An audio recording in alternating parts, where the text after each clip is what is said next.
car wash industry has failed to innovate since soap met water.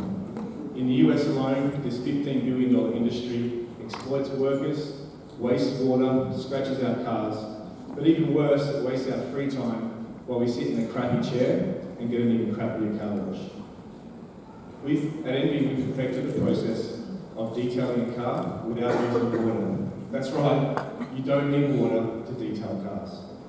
And you also don't need your hearing to be a great car detailer.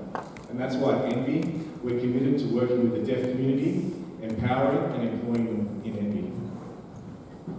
Don't go to the car wash. Just download our app, press a button, and get on with your day doing what you do best, while one of our awesome team comes to your house or your work and makes your car look better than it's ever looked before. Empowered by the app, your deaf detailer will accept your request and message you when they start, and even send you a photo of the job when they're finished. Together we can save billions of gallons of water, get back millions of hours of free time, and create meaningful living wages for the deaf community, which in the US is still 85% unemployed. We're already live in the LA market and we're cash flow positive. And we're aggressively expanding our B2B market. Last month we picked up a $400,000 contract. Honda, Subaru, Volkswagen all love what we're doing because they connect to our social and environmental cause. The team behind Envy is amazing. I'm proud to be part of it. From car guys to chemical guys to cars.com. We're all committed to becoming the world's biggest brand in sustainable car care. So the question is, what are you going to do this week while you're washing your car? Go green with Envy and never wash your car again. Thank you.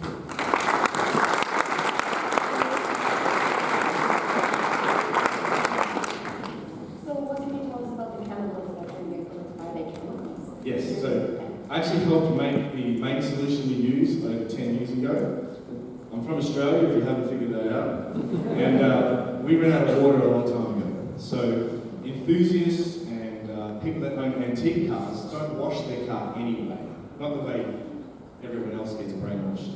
So basically, environmentally friendly solution contains canoodle wax, kaolin clay, and some other trade secrets, and we spray that onto a car. The surface of the car is covered in clear coat, which is like glass. So think of cleaning your windows. Do you hose it off, or do you spray something on it and wipe it? And so cars can be cleaned exactly the same way, and the result lasts 3 times longer than a normal wash because we clean and wax the vehicle. So, does that explain? May I ask you something? Do you or the company own the intellectual property, the trade secret for the cleaner? The cleaning solution? So Envy has the rights to that product.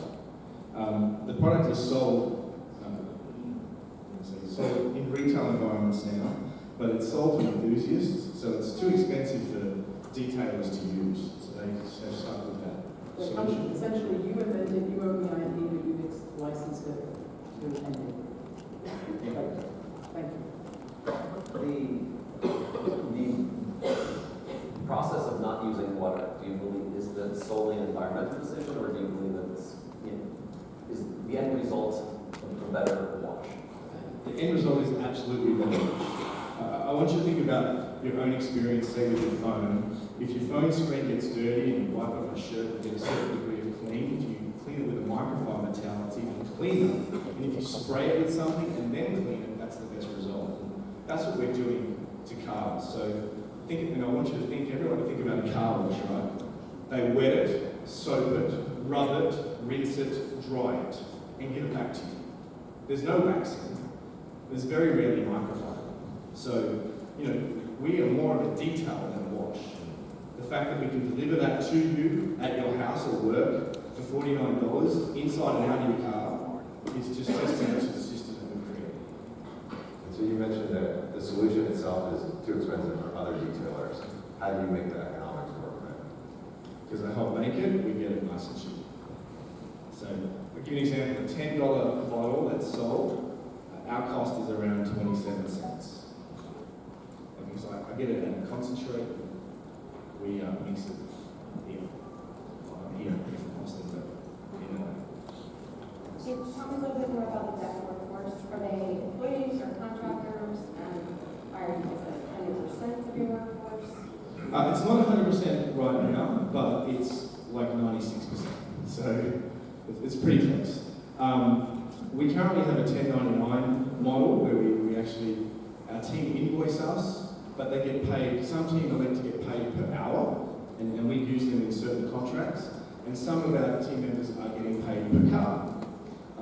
And that gives them a higher rate of income. So you'll pay $49 and they'll receive 70% of that, and they can do that job in an hour. So that hourly rate can be anywhere from $20 per hour to $35, depending on how good they are with their skills. Other than going to societies where you find disabled people, specifically deaf, what other kinds of labor force individuals will you have? Will you perpetuate the social aspects of getting those that are underemployed or unemployed that have a disability, or will you be open to other areas of getting labor force? The reality is we can teach anyone to do this. There's 1 million deaf in the US, 85% unemployed. So I'd like to try and solve that problem first.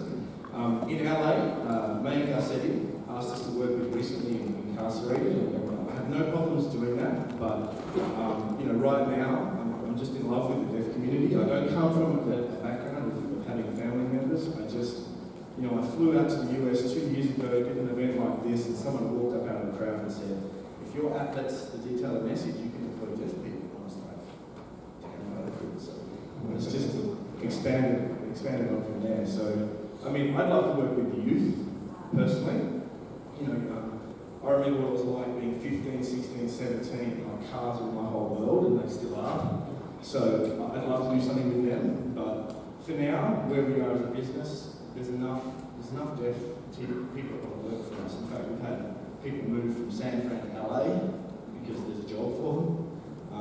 So I really want to explore that as much as we can first. But again, if someone wants to come and work for us, visiting from LA, hook me up.